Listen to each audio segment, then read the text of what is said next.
Silanna is the only semiconductor manufacturer in Australia, and a lot of people ask what semiconductors are more commonly known as silicon chips. We are one of the few people in the world with the ability to manufacture a silicon on sapphire. We found a niche application for our silicon on sapphire technologies. Don't think engagement ring, think watch face. It's a synthetic material, it's aluminium oxide. Silicon on sapphire started off in the 1960s, really for the Minuteman program, making things radiation hard for obviously the atomic race that was on at the time. A lot of the stuff we do is cutting edge. So what we've got is this nice thin layer of silicon on a transparent substrate. It's an insulator. It's transparent to ultraviolet radiation all the way up to the far infrared. There are things that we're doing here that aren't being done by anyone else around. Well, we're doing layers of atoms to try and engineer on a quantum level a macroscopic effect. Mixed analog digital technologies are the holy grail of silicon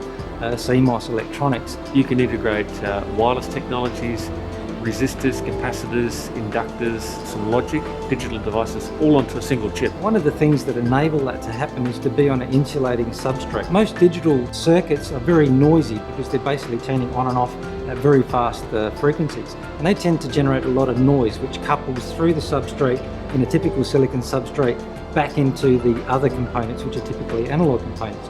So one of the things that's stopped the industry getting into true mixed analog and digital technology is the substrate itself. Taking the good parts, which is the silicon active region, and putting it on an insulating sapphire substrate really enables those technologies because the sapphire basically blocks all that noise from coupling into circuits across that wafer. And that's quite a nice property of silicon on sapphire. When you grow silicon chips on top of that, you can run them at very high frequencies. With the upshot of making some quite elegant RF technologies really for radio communications and for the cell phone market. That's our technology advantage. So what we've ended up making is optoelectronic devices fabricated out of the same technology that we make these very, very small transistors. And if you're a mobile phone manufacturer, the thing that you're looking for is miniaturization. Ultimately, we're concentrating on radio communications devices. We don't do memory, we don't do microprocessors.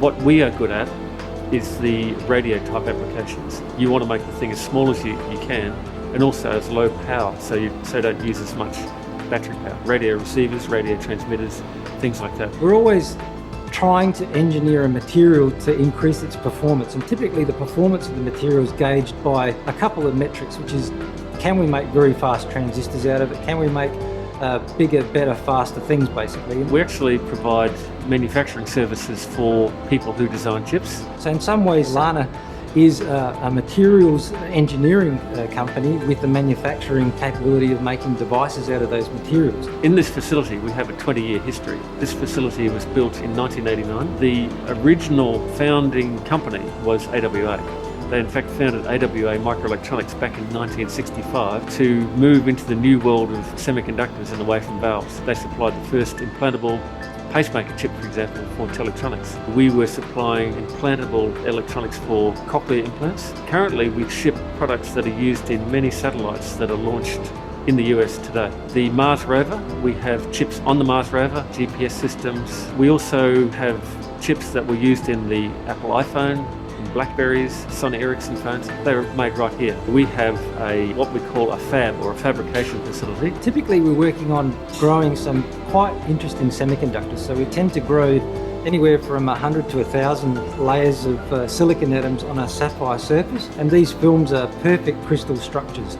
And within these structures we then go through quite an intensive manufacturing process. We make silicon transistors on this insulating sapphire substrate. We also do technology development. I think we're really at a crossroads at the moment where a lot of technologies are hitting a brick wall where their materials limited. We are developing semiconductor processes that we can then design products on. Most silicon chips at the moment, Intel, AMD, IBM, all of the large chip foundries have really hit fundamental material limits. Really doing experiments, trying different growth techniques, fabrication techniques, and seeing what the end result is, and really having an iterative loop and trying to work out.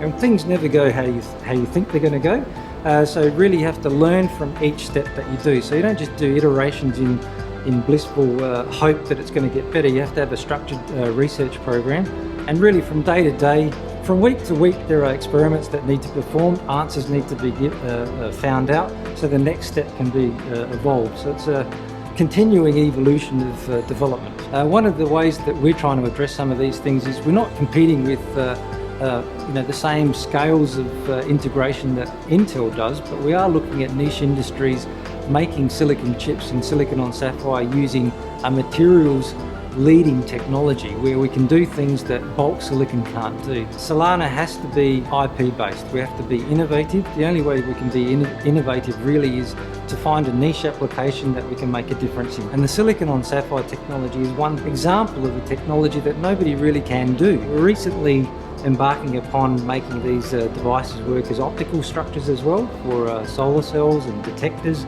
and various other components. What we have is a process where we have very good yield, so we have very few failures. We have 95% working devices. So one of the advantages we have is, we can design it internally, fabricate it really fast and have very fast turnaround and get the result back in silicon.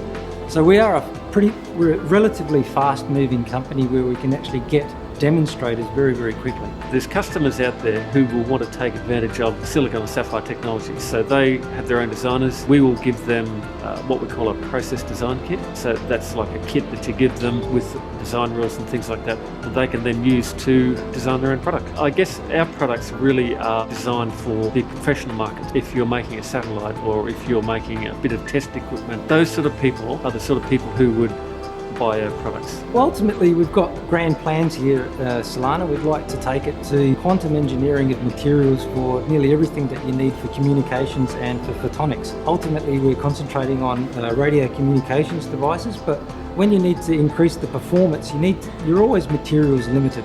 So in some ways, Silanna is a materials engineering company with the manufacturing capability of making devices out of those materials. And that's effectively what our outlook is. How would you apply those skills? Well, you can apply them to really any optoelectronic or electronic function that you're thinking of. The trick is to pick a function that you can make money out of.